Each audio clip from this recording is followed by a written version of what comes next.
Það er þá vika 4 í vegforritinu 2.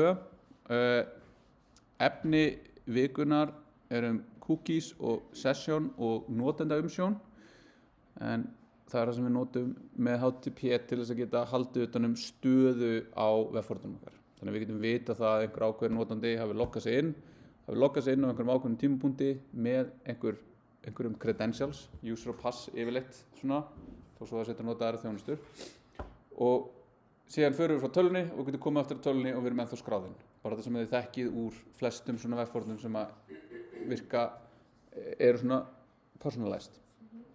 Og til þess að geta nota þetta þá þurfum við að nota cookies sem eru partur af HTTP-staðlinum, og cookies eru þannig að vafrinn eða vegforriti segir við vafran, set cookies, svo eitthvað gildi á cookieinu, og klientinn, vafrinn, tekur við því og segir ok, það er búið að biðja mig að halda þetta cookie fyrir þetta lén í þetta langan tíma með þessu gildi, og þá tekur vafrinn það og sendir það með öllum HTTP requestum hérna í frá.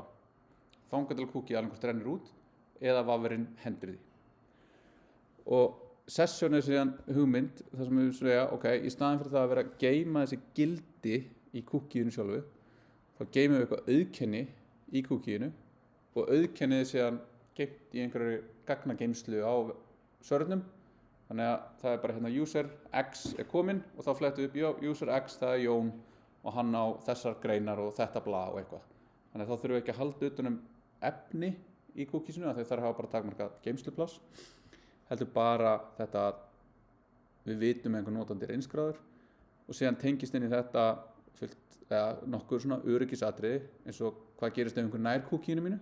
Það er bara það að ná yfir notandan, eins og það var hérna fyrir nokkrum árum, svona 7 árum eða eitthvað, þá var hérna einhver sem settist meðal annars hérna á háskólasvæðið og var með svona sniffer á opnu Wi-Fi og sniffaði öll samskipti við hérna Facebook með ákveðnu svona bara tólið sem einhver bjó til, út af því að þá var bæði HTTP og HTTPS trafík í lagi, og þá gastu bara að þú sást hérna gerði þessa HTTP request yfir á Facebook, þar var cookieið með í headernum, taka það cookie, nota það sem þú og þú varst orðin sá notandi, út af því að þetta var ekki encryptuð trafík, sem þýðir að þetta fór bara allt yfir opið Wi-Fi.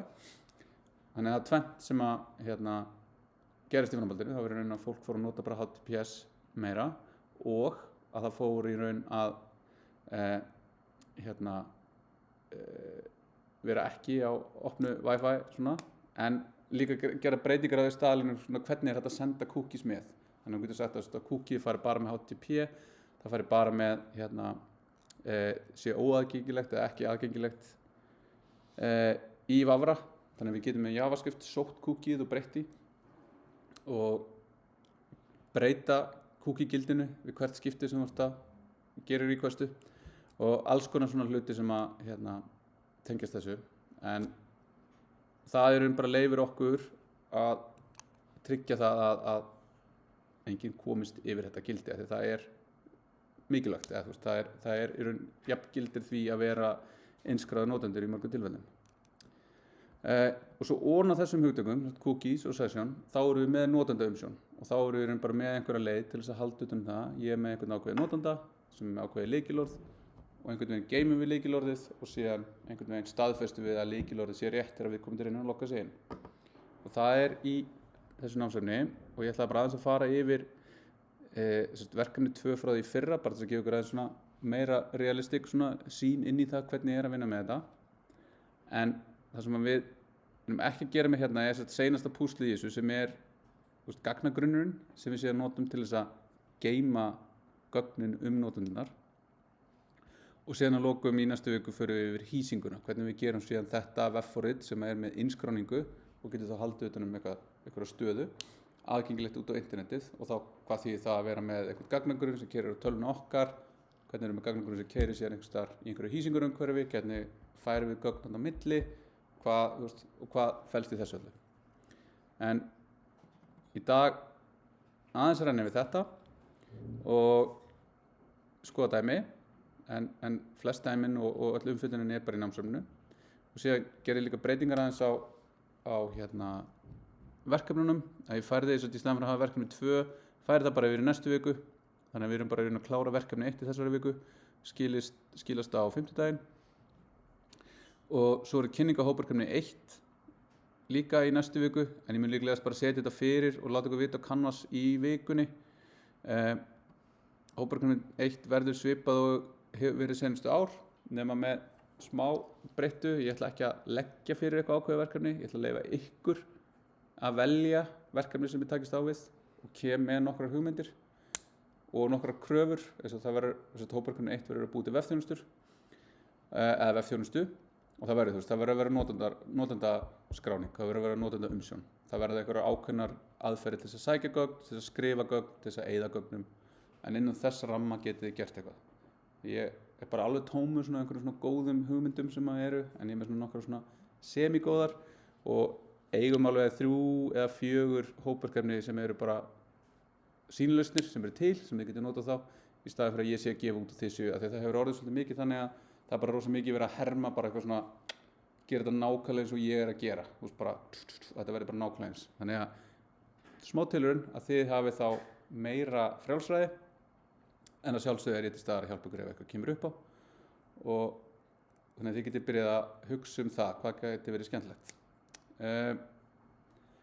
Já, en annars erum við bara nokkuð vel á veg komin, og það er í raun þessar fyrstu 6 vikur af þessum 10 sem við erum með eitthvað efni eru svona, það er meira efni, svo minnkar þetta svona aðeins eftir við komum í rétt og förum þá svona hægjum aðeins á og bara, þú veist, þá er bara búið hlaðinn rosa mikið af hugtökum og svo við fyrir aðeins bara svona skoða þar, og það er líka aðeins meira bara af efni þarna úti á örkinni sem er svona kringum það, en allavega þannig að þetta er planið núna í dag.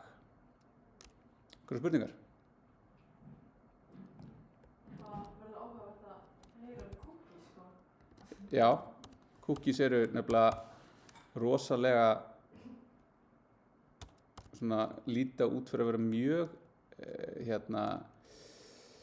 saklausar, en eru í eðlisinu hægt að nota þær í mjög svona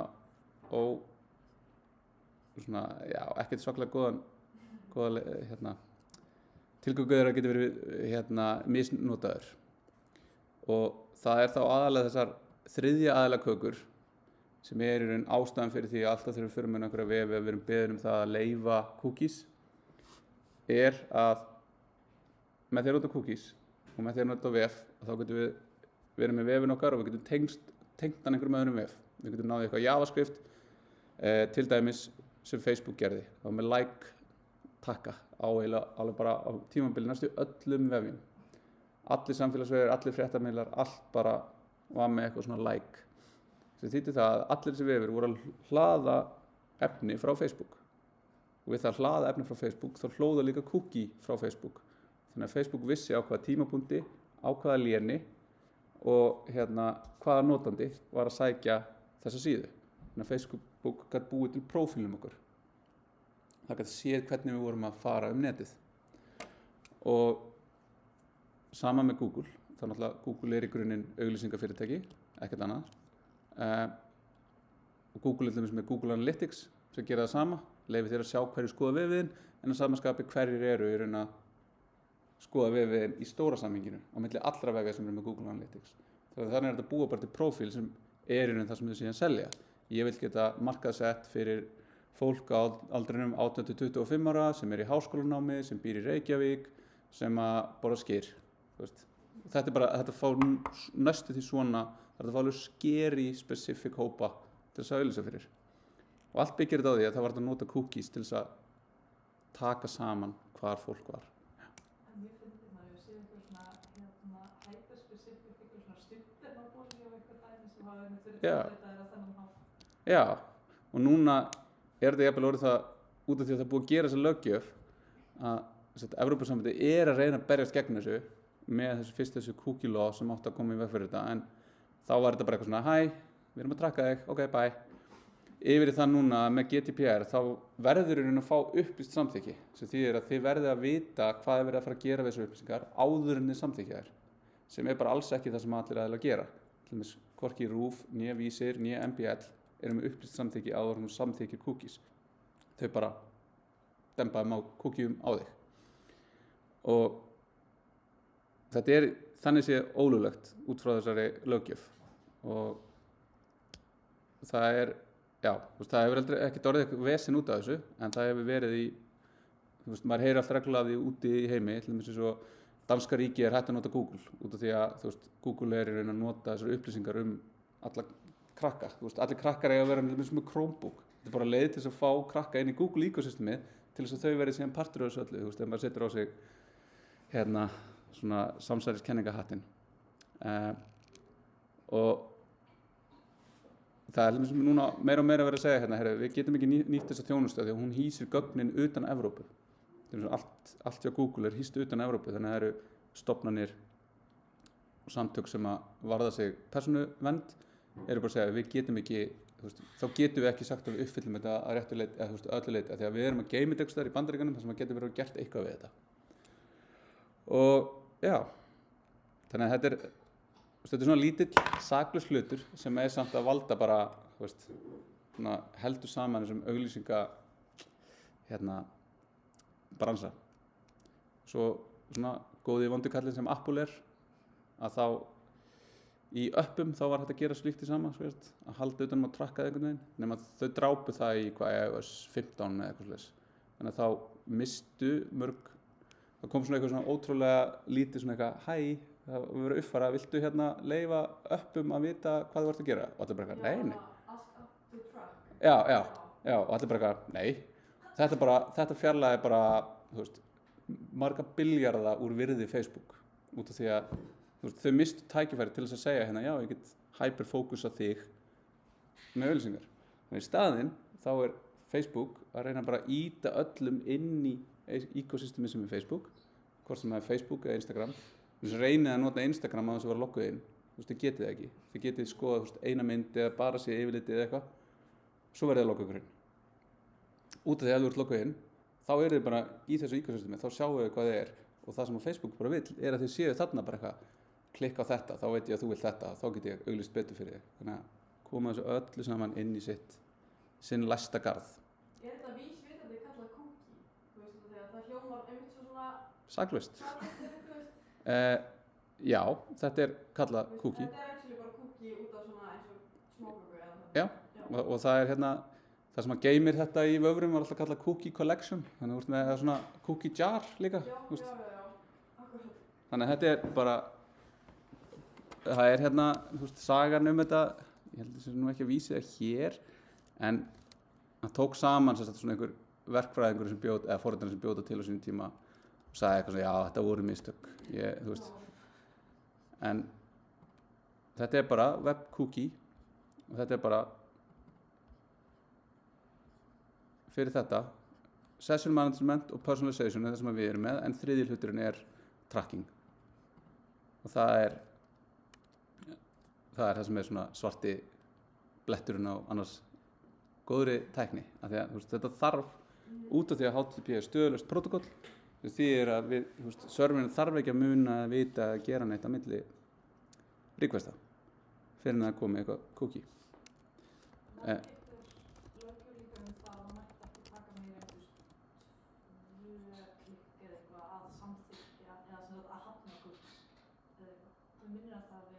Jú, það akkurat, hérna nú bara einhverjar smákökur, en það var þetta talað í vef í hönnun, það talað svona dark patterns, það sem þú ert að nota svona, kannski ekki ílsku, en þú reynir svona að nota eitthvað sem siðferðislega á gráu svæði eða bara ólöglegt, eftir að það búið að segja, hei, þetta á siðferðislega gráu svæði, til þess að fá fólk til þess að gera eitthvað. Og þá þetta spurningin ætlað samþykki eða upplýst samþykki. Það þetta, hvað gerur default áður nú veist af þessu? Samþykkir cookies eða eins og löggjöfin segir. Þú átt að segja hei, við erum að nota cookies til þess að fylgjast með þér hverjum að halda utan notenda stateið þitt. Og þá átt að geta sagt, já, ég vil að ég leyfi mér að logga mig inn sem notandi en ekki trakka mig með einhverju markaðs cookies. og þá áttu í raun ekki einu sinni að lóta neinum trakkarum fyrir en að búa að fá samþykkið. Þú mátt ekki, þú veist, trakka og svo, úps, heyrðu, ég trakkaði einu sinni, ég hætti svo að þú vildir ekki. Þú veist, það má ekki sækja upplýsingar.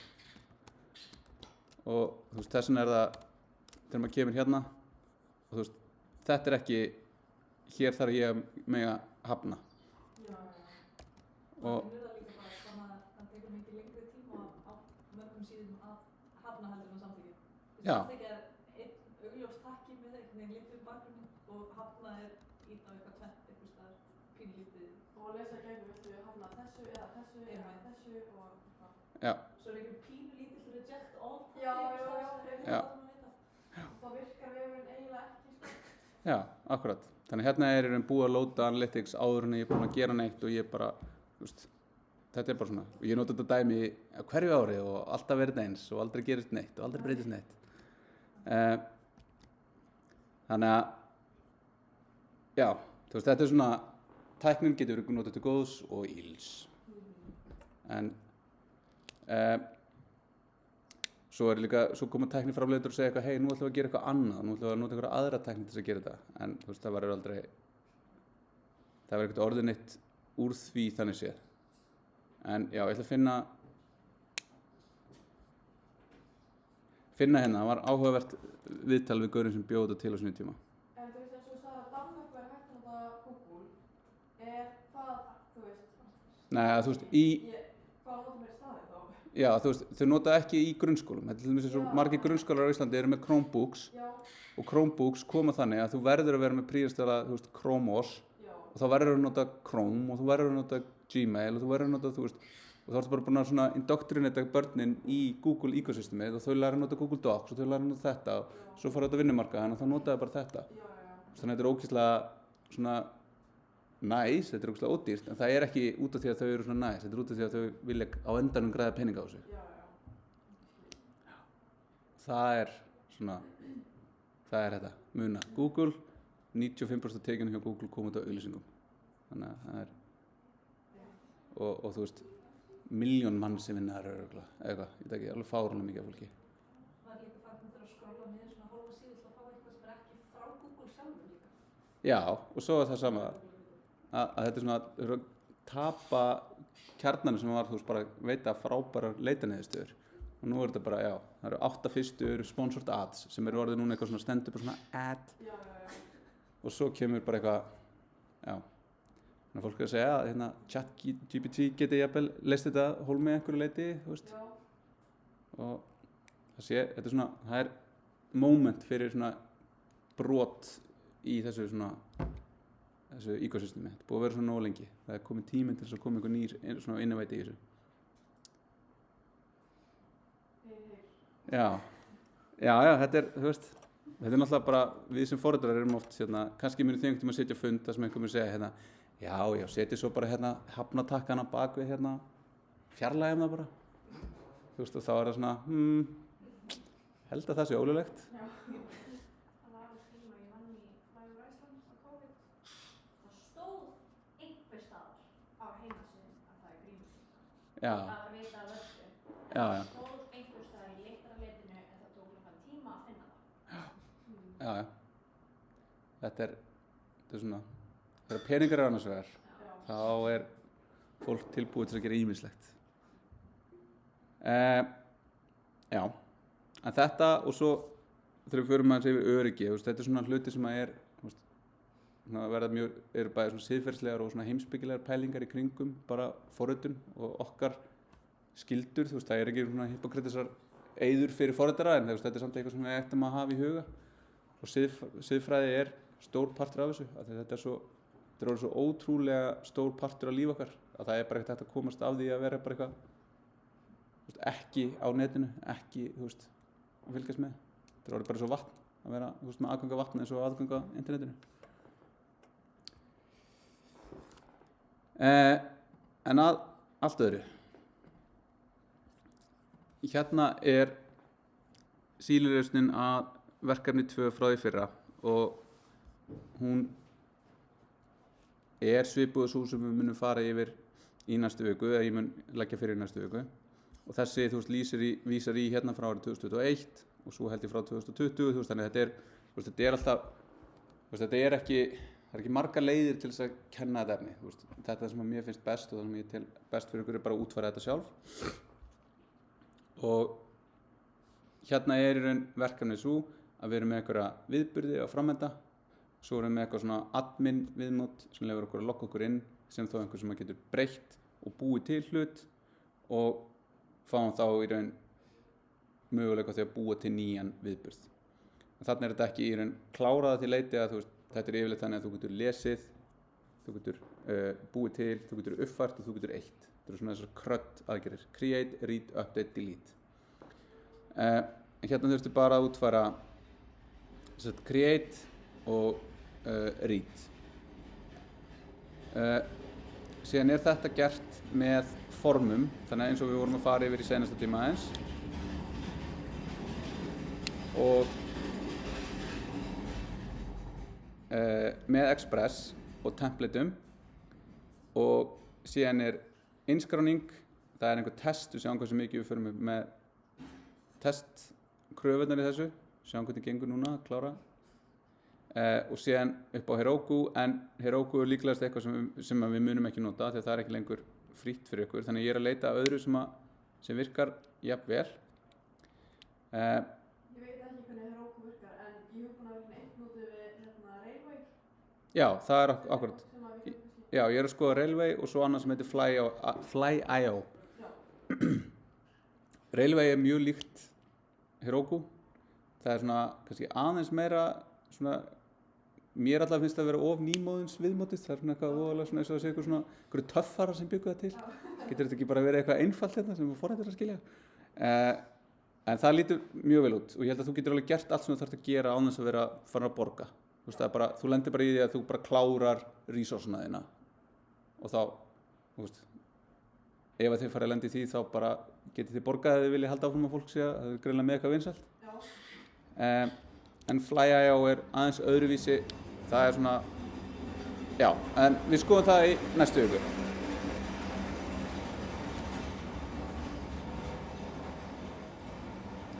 Hérna er sem sagt, já, svo sem ekkert er að skoða þetta nákvæmlega, hvernig útlitið er hérna. Við skulum bara sækja þetta og keyra þetta upp.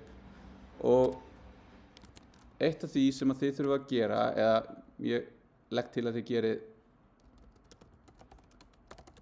í vikunni, er á tölvunum ykkar að setja upp postcards. Það er alltaf svolítið maus. Notuðu það nokkuð í hugbúnaverkefni? Já, ok. Þá kannski eru þið með... Það var alltaf einhver annar. Já. Postgres er SQL gagnagrunnur og það er ekki krafa að hafa klára gagnasafnsfræði. Eru þið búið með... Já. Það er... Gagnasafnsfræði er mjög svona teórískur áfangi allavega þegar ég tók hann. Þú veist, mjög verið að tala bara hérna hvað það er að vinna með þetta í settum og svona sanna, eða denormalisera og normalisering og hérna, þriðja normalform og fjórða normalform og þetta. Við lærum það líka skipanir á gagnagrunnina. Já, og að búa til og vera að gera svona mjög praktíska hluti. Já, ok, frábært. Þannig að það er, ég mun vera með eitthvað svoleiðis, ég mun vera með dæmi og það ætti að vera nóg til að leysa öll verkefnin en þá kannski er gott ef það er í hópverkefni að hérna hafa einhvern sem er búið með það. Af því að eins og nota join og að nota aggregate föll og svona, það er eitthvað sem að gæti alveg verið eitthvað og það er sem að ég er í námsefninu í næstu viku. En það þarf ekki að vera sérfræðingur og hafa klára gagnasafnsfræði en það mun hjálpa. Og ef þið lendir í vandræðum þá bara hérna kallið í mig og við finnum út í því. Þannig að þetta verkefni er bara eins og hitt, að það er keyrir er með hérna package lock hérna, þannig að það er með npm í þessu tilfelli, ekki yarn eins og fyrsta verkefnið. Þannig við gerum npm install og hérna þetta er ekki sýnilausnin, ég ætla að vera með sýnilausnina. Sjá, tökum hana frekar. svona.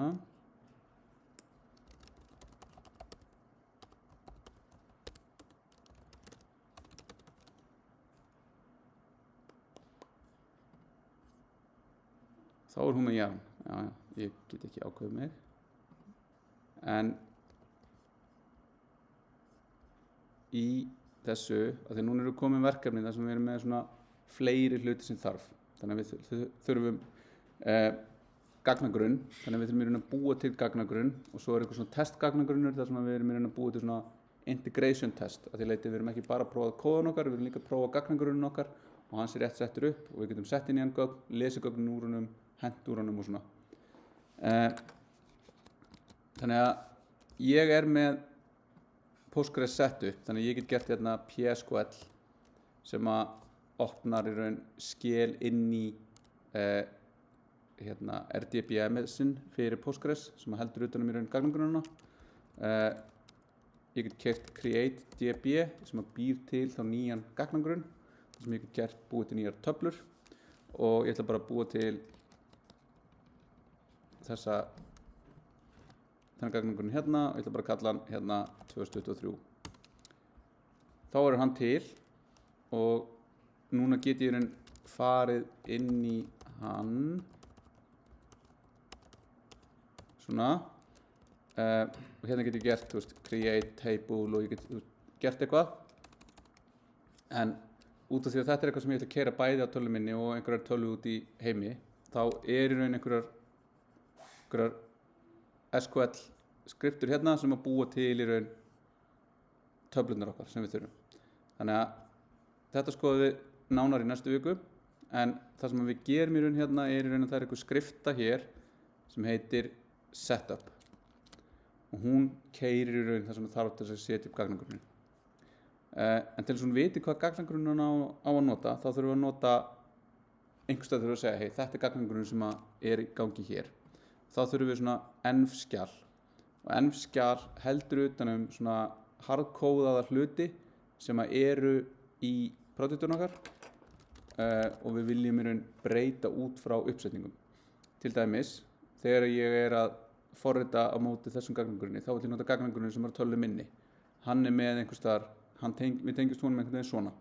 Þegar ég gerir þetta á einhverjum gagnagrunni út í heimi, þá þurfum við að tengja einhverjum gagnagrunni sem er ekki á localhost, heldur á einhverjari tölvu einhvers staðar, sem er einhvers staðar. Og yfirleitt í þessum þjónustum sem við erum að nota eins og Railway eða Heroku, þá fáum við bara svona slóð og hún er bara sett hérna, hey, þú vildir fá Postgres gagnagrunn, ég er búin að búa til Postgres gagnagrunn fyrir þig einhvers staðar og hér er þessi slóð. Þetta kemur svolítið til í kringum 12-faktor app sem var svona manifesto í kringum Heroku, þar sem að Heroku var mjög framalega fyrir þessum 12-13 ára sem það kom fram með það að skilgreina það á að vera auðvelt að setja upp og keyra servera. Það á ekki að vera svona erfitt, það á ekki að þurfa bara að taka marga daga eða vikur í að búa til eitthvað hýsingarumhverfi til þess að geta keyrt einhver verkefni. Þannig að þessar env-breytur leyfa okkur að skilgreina þetta. Þannig að núna þarf ég að taka þennan gagnagrunn sem ég var með hérna 2023 og ég þarf að uppfæra það hér. Annað hérna fyrir sessionið sem við viljum að nota að þá er það með eitthvað gildi og það gildi í rauninni gegnum það þann pakka sem við notum sem heitir Express Session að þá getum við sett upp dulkóðun á sessioninu. Það er að segja við geymum eitthvað gildi í því og við dulkóðum það með einhverjum lykli og þetta er lykillinn og hann getur bara verið eitthvað sem ég slæði inn hérna. Þetta er bara eitthvað sem er uník en þetta er samt eitthvað sem ég vil halda sem bara á serverinu. Þannig bara þessi server er með þetta. Þannig til dæmis ef við varum með þetta á tölvunni okkar, við erum að forrita þetta hér, svo erum við eitthvað testumhverfi sem við höfum aðgang að og gerum, en svo erum við líka með bara production sem er bara appið sjálft sem keyrir. Þar höfum við engan aðgang. Þannig að þá getur bara verið að það séu bara einhverjir 2-3 aðilar sem hafa aðgang að þessu til þess að reyna minnka líkurnar á því að eitthvað gerist eða eitthvað leki eða eitthvað komist yfir eitthvað sem ætti að vera hægt að komast yfir. Þannig að við nýtum þetta til þess að geta breytt þessu fyrir keyrandi forrit. Þannig að þannig kemur þetta og svo lesum við þetta gildi úr forritun okkar til þess að fá þá í raun mismunandi þegar við störtum forritun okkar. Ok, þannig ég er búinn að gera þetta og þá er hérna í readme-inu ok, við erum búin að gera þetta, við getum búið til hann testgagnagrunn, sjáum hvort við gerum það eftir. Svo keyrum við þetta npm run setup og það keyrir þá þennan kóða sem við erum með hérna. Þá er þetta .env-e, env sem þýðir í raun taktu env skrána hérna með þessum gildum og gerðu hana aðgengilega fyrir umhverfið sem erum verið að fara að keyra. Keyrðu síðan node og keyrðu source setup.us og setup.us keyrir ákveðin forrit sem að nokkurn veginn bara lesa upp þessar SQL skriftur hérna og keyra þær. Skoðum þetta betur í næstu viku. Núna ætlum við bara að keyra þetta og þá segir hún hérna schema dropped, schema created, data inserted. Þannig þá getum við aftur farið inn í gagnagrunnin, við getum gert select stjarna from og við getum skoðað hérna hvað heitir tablan, hún heitir events og þá sjáum við hérna að það er komin einhver gögn inn í töfluna og út af því að þetta er bara í svona klítóli þá er þetta ekkert sérstaklega kannski læsilegt hérna en við getum kannski betra fyrir okkur að sjá svona select stjarna from users og þá erum við með einn user og þessi user er í raun með eitthvað password sem er ekki svona flókið heldur þetta password er búið að hérna keyra það í gegnum algoritma held ég að myndum bara kalla það sem heitir bcrypt sem tekur einhvern ákveðin streng keyrir hann ákveðið oft í gegnum einhver svona hashing algoritma og setur síðan út það gildi þannig að við geymum aldrei plain text lykilorð. Þetta lykilorð er bara 1, 2, 3 en það verður svona langt þegar það er búið í raun að hassa það svona oft. Og bcrypt er þannig að það er með svona work hérna argument hérna sem er 11 sem þýðir í raun að það keyrir þetta 11 sinnum og þetta er svona með fastan tíma þannig að ef við myndum reyna að nota alltaf betri og betri tölvu til þess að keyra þetta þá mun það alltaf vera taka lengur og lengri tíma en svo verður tölvuna betri, þá verður það auðveldara, þá getum við bara skrúa þetta upp og þá verður það flóknara að hérna þess að reyna að brute force passwordið. Af því að við getum auðveldlega brute force password ef það verður bara geymt með einhverju sem er bara gert einu sinni, þar sem aðgerðin tekur bara 1 millisekund að keyra. Þá getum við bara brute force ógeðslega mikið af passwordum á sekundu, mínútu, klukkutíma, degi. En með þessu þá erum við að gera þetta óhagstætt að reyna að brute force þetta. Þú veist, einhver leið fyrir okkur að finna þetta bcrypt eitthvað og snúa þetta tilbaka? Nei, þú veist, það er alltaf ekki þekkt leið til þess. Og það eru til aðri svona hashing algoritmar eins og MD5 eða SHA-1 en það er til búið að finna í þeim báðum leið til þess að búa til collision. Það er að segja, ég segi hérna ef ég hassa strengin 1, 2, 3 þá fæ ég út 32 bita streng en líka ef ég hassa hérna 68 eða eitthvað, þú veist ekki svoleiðis en þú getur búið til collision og hashing algoritmi, hann er aðeins góður ef þú veist að fyrir að þetta sé nákvæm vörpun úr einu atriði yfir í nákvæmlega annað atriði að það sé ekki í raun 2 atriði eða fleiri því að þá veist ekki hvað er sannleikurinn en þú veist þetta er eitthvað komið út fyrir mitt svið en þú veist það er allavega það að hérna þetta er ekki notað til dæmis. Í gamla daga notaði mörgur bara MD5 af passwordinu pluss hugsanlega einhverju gildi sem þú kallar salt. Þannig að þú tekur 1, 2, 3, svo tekur þú eitthvað salt sem er bara eitthvað geymt við hliðina og segir bara eitthvað hérna borð. Og þá segir þú 1, 2, 3 borð concatenatað og MD5 að því. Af því þá ef ég er með 1, 2, 3 og þú ert með 1, 2, 3 þá fáum við ekki sama hassið út og sjáum bara eitthvað hei, þetta hérna hass er það sama. Þetta lítur að vera sama password ef ég brýt þetta þá erum við búin að brjóta þetta. Og þetta að geyma password er alveg stórt vesen. Þannig að alltaf þegar þið fáið eitthvað svona hæ, þú varst að búa til aðgang, hvernig er lykilorðið þitt? Og svo farið lykilorðið þitt í plaintext, þá átt að hætta eitthvað þeirri þjónustu. Þar er ekki verið að passa upp á að lykilorðið séu geymd rétt. En þegar þú ert búin að senda það í tölvupósti, þá ert búin að búa til einhverja trail af því, þá er það í einhverjum loggum, í einhverjum e-mail sendingatöflum, einhvers staðar svona þar sem það ætti ekki að vera. Þá bara taka það beint, hassa það og geyma það þannig og þú átt aldrei þjónustuveitandinn á aldrei aftur að vita hvað það er. Gætum við út okkar eigin pass í okkar tölvu? Þú veist þannig að við myndum skrifa inn bara 1, 2, 3, fá út einhverja dilsirunu og þá getum við notað hana til að loka okkur inn. Og Já. svo munum við ekki á þessa risastóra runu en við munum að það var 1, 2, 3 Já, og fá það aftur rununa eða. og þá ertu komin út í, þá ertu búin að finna password managera og password manager eru þannig að þú ert með eitt forrit sem sér þetta, býr til unique forrit fyrir hvern einasta þjónustu þú ert með, sem mjög sniðugt og þú veist þau ekki. Þú bara veist master lykilorðið þitt inn í þetta tól og þá bara eins gott að þú munir það. Já, Það til dæmis gerðist bara núna nýlega, það var fyrirtæki sem heitir LastPass sem með þessa þjónustu og þá kom bara í ljós að það var bara búið að vera einhver þrjótur inn í kerfum þeirra í einhverja vikur eða mánuði og búið að leka einhverjum gagnagrunnum og source kóða og eitthvað rosalega og þá kemur hvernig var síðan svona það managað og það var ekki managað vel. já.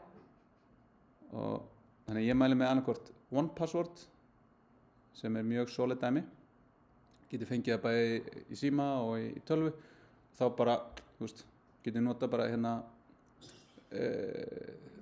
fingrafar eða skanna andlitið í iOS til þess að opna það og þá getur það bara síðan autofillað.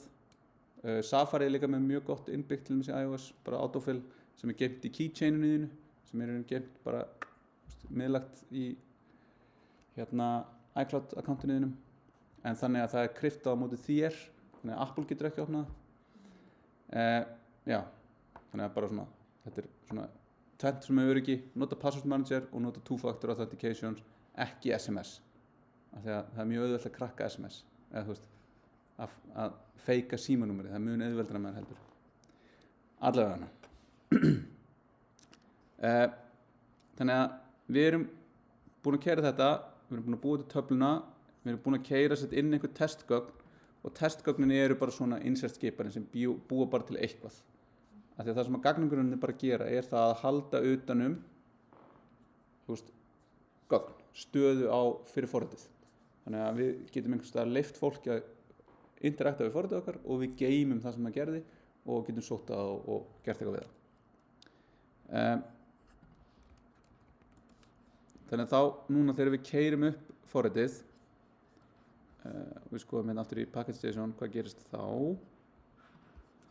að þegar við keyrum start þá keyrum við bara þetta app.js og app.js svona Express application sem við skoðum aðeins í seinasta tíma en núna aðeins meira að vera. Þannig að við erum með router sem leyfir okkur að búa til þessar slóðir sem við förum inn á, bæði fyrir þá óinnskráða notendur og fyrir admina, þannig að fólk getur loggað sig inn. Við erum með eitthvað svona hjálpargaurar sem við notum í templatunum. Við erum með passport sem sér notenda umsjórnuna sem bara annað svona annar pakki og við erum með session og svo erum við með þetta .env til þess að geta lesið út úr envinu. Þannig hérna sjáum við, svona sækjum við gögnin úr envinu, þannig þarna fáum við þetta secret og connection string við gagnagrunnin og við segjum ef það vantar og þá getur forritið okkur ekki keyrt af því að það vantar einhver gögn til þess.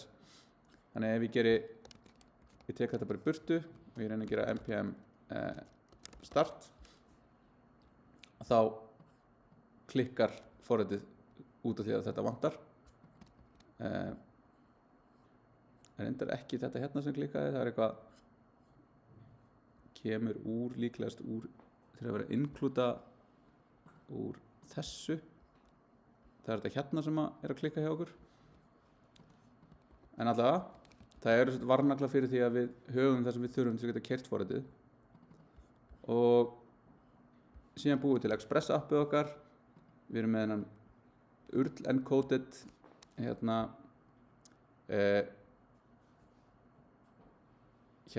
body parser sem að Express kemur með sem leyfir okkur að sækja gögnin úr forminu sem við póstum. Við tengjum þetta við public til þess að geta birt upplýsingarnar úr public möppunni sem eru þá CSS skráin okkar. Við erum að nota EJS view engineið til þess að geta notað EUS template. Við erum að nota sessionið, þannig hérna búum við til sessionið okkar. Við erum að nota passport til þess að búa til notendaumsjónun okkar. Við erum að senda rátun okkar hér og við erum síðan með villu meðhöndlun fyrir 404, sérst fyrir síður sem finnast ekki, og við erum með villu meðhöndlun ef að bara kemur upp bara keysluvilla í forritun okkar. Og svo keyrum við upp þetta forrit. Þannig að við skoðum þetta aðeins nánar eftir, þannig að bara áður en við tökum smá pásu, þá ætlum ég að keyra þetta upp og þá núna serverinn að keyra hérna localhost 3000. Ég keyri það og þá fæ ég hérna þessa viðburði sem að lesa upp á gagnagrunninum, senda það inn í sem gögn inn í templatein. Templatein að búa til HTML-ið og að senda HTML-ið út á framöndan og þar þetta birt. Og þá getur farið síðan og við sjáum hérna, ég bara slóðinni slash hérna núna, svo fer ég hér, þá ég komin hérna á forritara hittingur í febrúar og þá þetta í raun úr gagnagrunninum og hérna í raun tenging á milli, þannig að þarna verið að sækja bæði viðburðin og svo þá aðalega sem eru skráðir á viðburðin. Þá get ég skráð mig hérna og þá fæ ég í raun skráningunum minna svona, en ef ég reyna að skrá mig án þess að vera með nafn, þá fæ ég svona validation villu sem því í raun, við erum að segja, skráningin verður að minnstakosti hérna, stjarnan hérna sem reyndar ekki tiltekið hvað þýðir, en þú veist, það verður að vera skilgreint nafn. Jú, það kom bara þegar ég hérna, þegar ég gerði það ekki. Nú reyndar get ég ekki svona. Og við höldum hérna þessu gildi hér. Ég get ekki sett bara bil, þá kemur ennþá, þú veist, hérna að það vantar. Ég get farið tilbaka, svo get ég farið hérna sem stjórnandi, þá fæ ég einhvern login skjá og þá get ég reynt að skrá mig inn, vitlaust. Þetta er ekki að gerast, það er ekkert JavaScript sem að keyra á framöndanum núna. Þetta er bara HTML CSS sem sendir gögnin yfir á serverinn og serverinn skila tilbaka upplýsingum. Þannig ég geri admin 1, 2, 3 og ég innskrái og þá segir hann hérna, viltu gema, nei, við skulum ekki gera það. Og þá get ég búið til nýjan viðburð og þá fæ ég aftur hérna, nafn má ekki vera tómt. Þetta er test viðburður, komið á test. Þá er eitthvað villa. Þetta er ekki að vera villa en það er villa. Title is not defined, þannig að það er eitthvað hérna í headernum, þannig að við getum lagað þá eftir.